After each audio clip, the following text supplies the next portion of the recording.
Carolyn to Bethy Life. I am so glad to finally have you here. When I started my Woman Crush section, you were at the top of my list of woman crushes. And so I'm glad we have finally connected. I love your photos. I love your outfits. We had so much fun. Well, I like yours too. And I'm so glad you're here. So let's start out. What are you working on right now?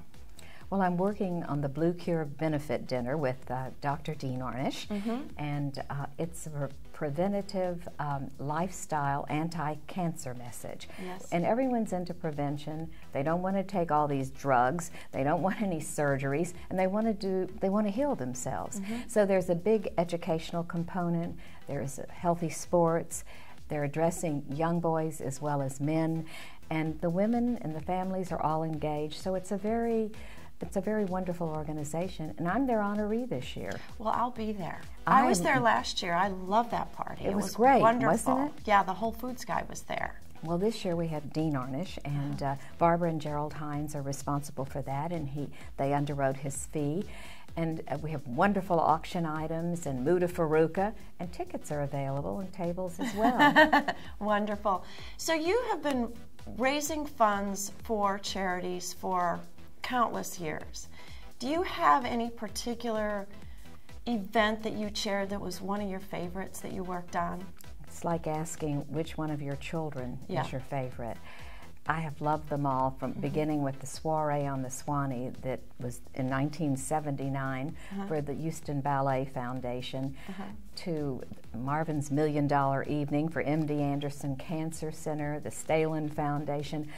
I love them all. My opera ball, A Night at the Alhambra, that was fun. I like the costumes, the creativity. It's really involving people that want to be committed to a cause and are there for the long time. So I've been doing it a long time, and people are always very receptive to talking to me. They always take my call. They want to know, what am I up to? What am I doing next? Yes. So that's kind of the way I like it. But I've said this before, this is it, but no one believes me. No, don't ever stop. We don't ever want you to stop. Well, thank you. There's some other good things too. So where did you grow up? I grew up in Houston, Texas. Really? So glad you stayed. I don't ever want to leave. I like to sometimes dabble and visit, maybe to Italy, to California. I used to like Santa Fe, but there's no place like home. No, there isn't. Everyone's finding that out. Yes, that's so true. Texas rules. That's so true. So who or what has been the biggest influence on your personal style? And I've seen your style change over the years, which I love that, you know? We're evolving. Yes, exactly. Being freer. Exactly. And so I think you're entitled to do that. I had the influence of my beloved grandfather, who built the Sands Hotel in Las Vegas, Nevada, and it was very glamorous. It was a wonderful time in my life when I would go there on summer vacations, and there were all these movie stars, and he would take me to the studios, and so that was really, really fun, all that glamour. He was madly in love with Sid Charisse and admired her her legs were forever. Yeah, forever. Forever. So possibly that was an influence, and I've always sort of marched to my own drummer. I used to write articles when I was growing up, as opposed to what other people might have been doing when they were a teenager. And had a very strict father. He was always waiting up for me when I came home from a date or something. So that possibly did. I did teen modeling. Yes, I know you did. All that kind of stuff. And I studied acting. Did you go to LA and do some acting? Really? I actually had a contract with Desilu Studios. Really? I didn't think I was going to even bring that up, but yes, I did. Well, what happened? Well, I needed a stage mother. Oh, yeah. You really have to have that. You have to have someone to sort of... When you're very young like that? Yes, it can be a precarious place. So I needed someone to do that. But it was fun, and I had the experience. I think I was an Indian once. Can you imagine? The dark paint and everything in a movie. Oh, really? An extra. Oh, that's so exciting. It was fun.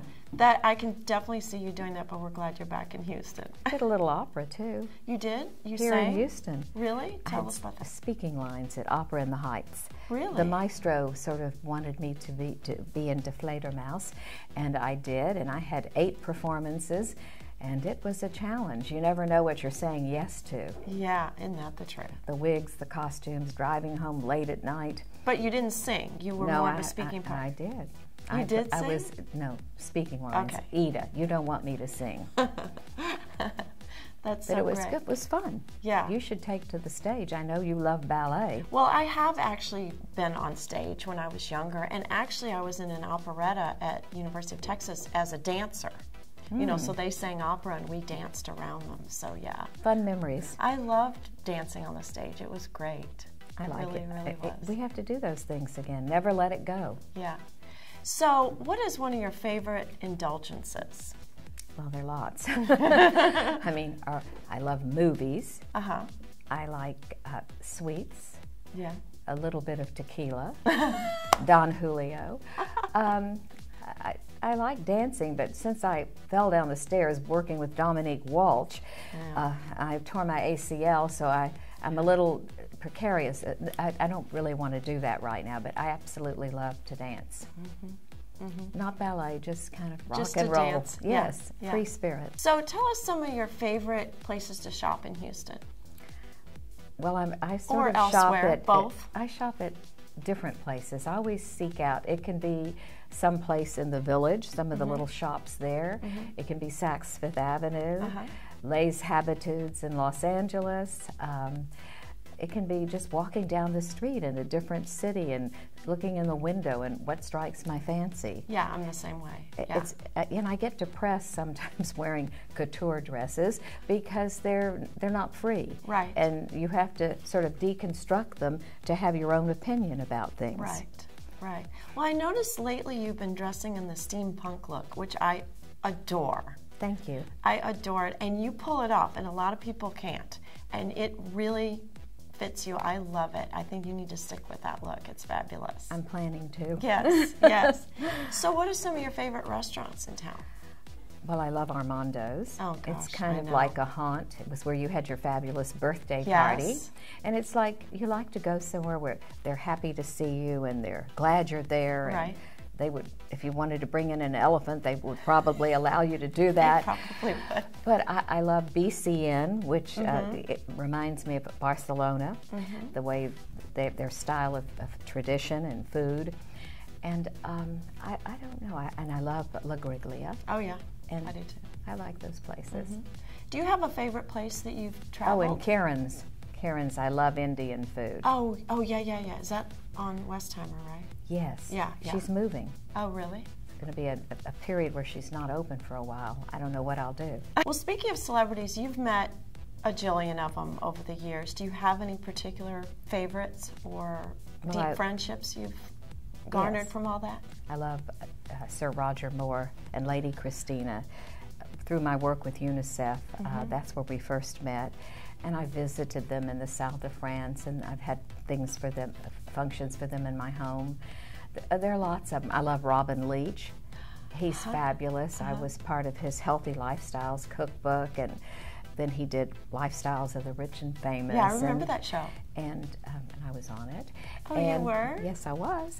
And he lives in Las Vegas now. And I asked him, why do you like to live there? He said, you can do anything you want there. If you ask someone to support something for $10 million, they'll give you $20 million. So I think he's very happy. He hasn't left there. And when I go, which hasn't been often, I go and see him. And there are a lot of actors and Jane Seymour and different people like that. Yeah, I met her at a ballet function because she did the sets for one of the ballets. She's a wonderful artist. She was lovely. And does handbags. Oh, she does? And she paints. Yeah, as you know. Painted.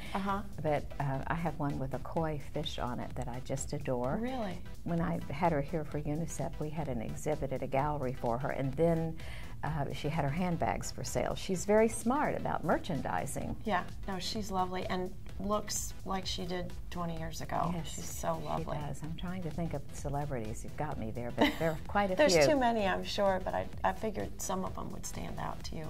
Once again, getting back to the celebrities, I remember I've known you for a very, very long time, I'm very proud to say. But one of the events I helped you on I went early to help set up, and all of a sudden I look and there's Don Henley rehearsing. I'm like, how did she get Don Henley here? So tell us that story. He's such a wonderful man, and he has his own causes. You know, I believe in the zero budget philosophy, which is not the case anymore. People spend lots of money to raise money. That's not my philosophy. So I heard that he was doing a book signing in Galveston. And so I went to Galveston, I stood in line, and I got his book, and I said, could I talk to you for just a minute? And we've been friends since.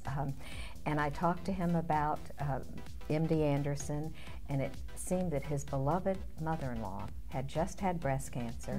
And that's how I got Lyle Lovett to be part of the team that performed for this Marvin's $1 Million Evening. There were 1,200 people there, and all kinds of interesting celebrities, and but he bought into the idea, and his agent tried to redirect him and bring on expenses, and he didn't allow it. Really?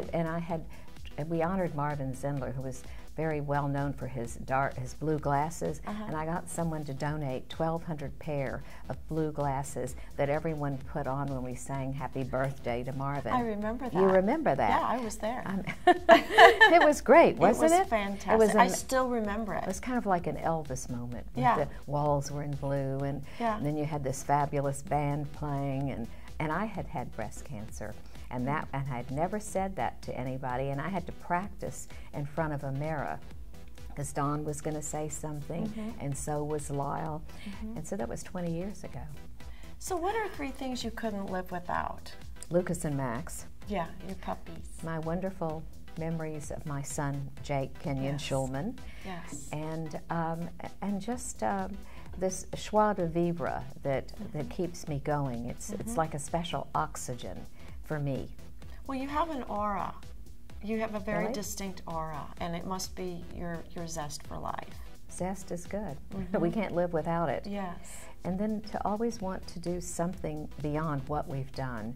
And I never think when I'm doing some fundraising, what did they do before? I mean, I've been in Kroger's and H-E-B and their flower departments when they've been generous and kind enough to donate the flowers, doing the arrangements. Yeah. I think about things like pineapples and all kinds of things like that to bring in the message of whatever it is I'm doing.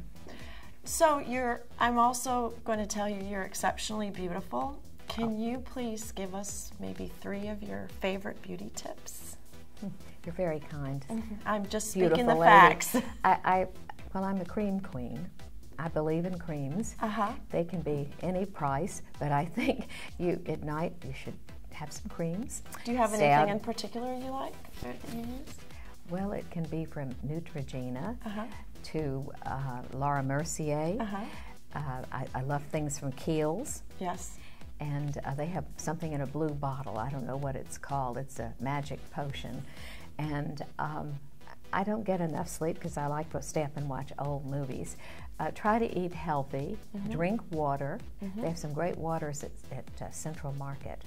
And there's big jugs, and my friend Charles brought me some, and I fell in love with it. I'm not a water drinker, so now I'm inclined. It's like they make tasty water now, so it's fun to drink water now. It's okay. And what else do I think is, I think it's keep your gray matter, your brains always very involved and active, and just go beyond what you need to do. Yes, yes, and that creates beauty when you're, you're staying busy. I think it comes from within. Yeah. I'm sort of psychic, and I can sort of sense darkness. I run away from dark or green people.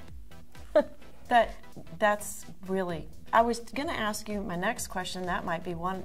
The answer is, what's the best piece of advice you've ever been given? To believe in yourself, to believe that you can do something. Walt Disney, I mean, if you dream it, you can do it. And just reach for the stars and embrace challenges and go forward. That's excellent advice. Really excellent advice. You have to pump yourself up. Yeah. If you have a challenge, take it on. Yeah, yeah. I love it. Well, you've met a lot of challenges in your life, and you've overcome them with grace and beauty. Thank you. And you are truly an icon of Houston and a queen jewel of Houston. Thank you, and Beth. I so appreciate you coming in today. I'll come back again. You're so much fun. Well, that's a wrap. Everyone loves Bethy Live. Thank you so much.